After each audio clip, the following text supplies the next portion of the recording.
Welcome to Chillin' 101. We hope this video helps. You start by verifying hardware. This saves time and frustration. Check if your Android phone supports DisplayPort Alt mode or MHL, or if you have an iPhone that requires a Lightning Digital AV adapter.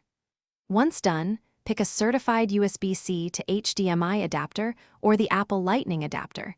Cheap adapters often fail.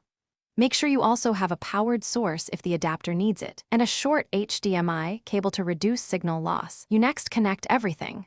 Plug the adapter into the phone, insert the HDMI cable into the adapter and into the TV, and attach phone power if the adapter draws current.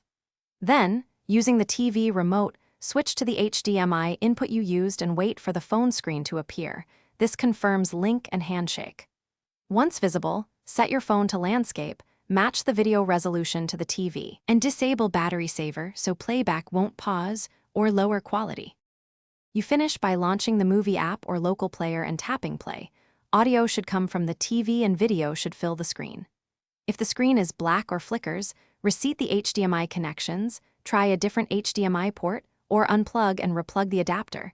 This often resolves handshake issues. If you lose audio, verify the TV audio input, ensure the adapter is powered, and check phone volume. If nothing works, restart the phone and TV. Then retry. Thanks for watching. Consider subscribing if we helped you.